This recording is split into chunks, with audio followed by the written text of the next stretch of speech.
Good afternoon. It is a pleasure to be back here on stage. I think it was May 2018 when I talked about work-life balance. Today, my topic is about stressors. I will not talk much about all the gamut of stressors that we have. I'll focus on two particular topics, which I will tell you later. First, I would like to start with an anecdote.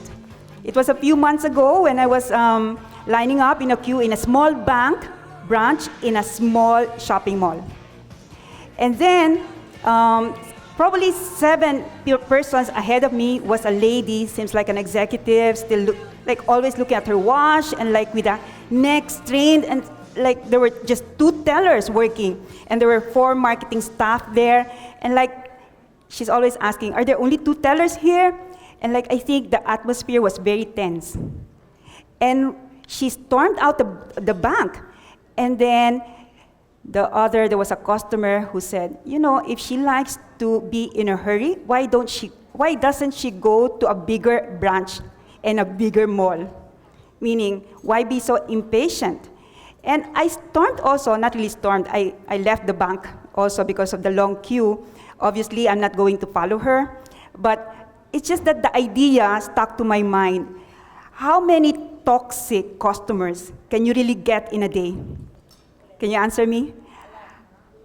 You can? That's good. With a lot of running, you can do that. You can really suffer so many toxic customers. But in my mind also, being a work-life balance expert, I can imagine that person can get into an office and here comes the subordinate. Nakuha dyan na si ma'am. She'll shout at us.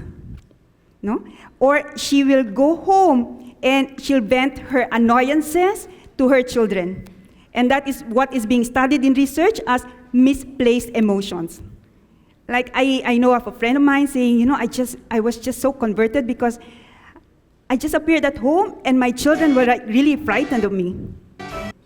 Yes, so it's being studied, no? The effects on the children of working parents' misplaced emotions. So it's stuck in my mind because really my research is work-life balance. And the benefits of having work-life balance. I show it here.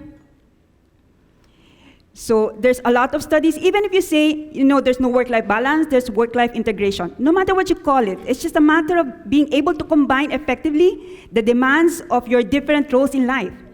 So what are the effects? It's greater effectiveness at work, greater productivity, lower turnover, reduced levels of stress, so many of those, that you can read. And at the organizational level, there are many studies that are trying to quantify the impact of low turnover, which means that you are not going to spend money to replace your people who have resigned, you are not going to train them, so there's a lot of benefits in having work-life balance. So it is really a must. But the thing is, when the organizations do not recognize that people really have many demands, many roles, then they're not going to be supportive. And there will be effects in the physical, mental, and emotional health of the people working in that organization. In my local research, and probably you can say those are American research, this is a local research of the people that we interviewed as coming from what they reported as polluted workplaces, meaning a place where they cannot really have work-life balance. 40% only get enough sleep, only 38% get enough exercise, and 35% only have energy still at the end of the day, to work in matters of home. So this is really a very relevant topic. And I was wondering, perhaps, do you know when the toxic word came into the organizational studies? It's just more of medicine. So I also researched on that. When did it happen that toxicity, pollution, and everything entered into organizational studies? And I was so amazed. I saw a California Law Review, 1977 journal that talked about the toxic workplace. I thought it was something very useful for my research, but it turned out it's the way that they describe workplaces that have hazards, from toxic substances. So the author of that study was even apologetic. No, we're just saying that toxic workplace, but actually it's just for brevity. We're just meaning a workplace with hazardous toxic substances.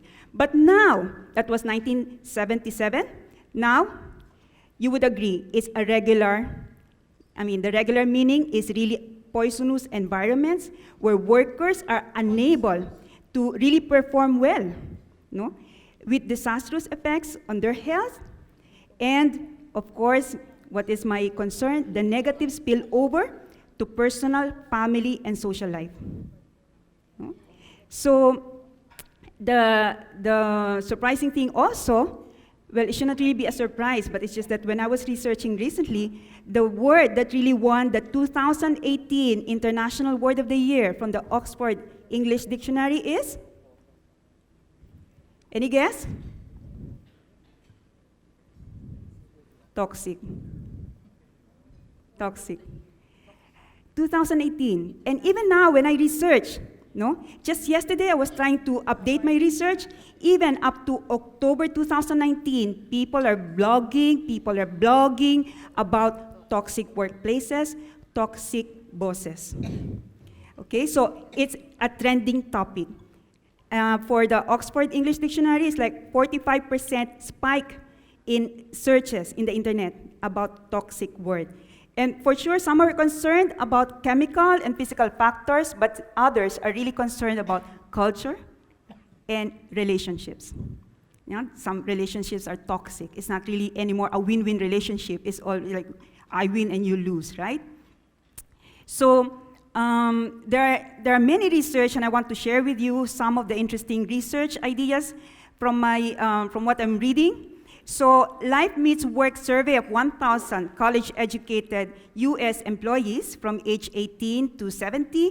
They were interviewed about the leadership styles of their bosses, and the result is that 56% report having toxic workplace leaders who belittle their subordinates, who have expressive outbursts, explosive, not expressive, I can be expressive, but explosive outbursts, and who take credit for the work of their subordinates.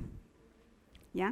You know, if I have a Mentimeter here, the poll that like, I asked a question, probably I'll get super agreement because I can see you're agreeing with me, no?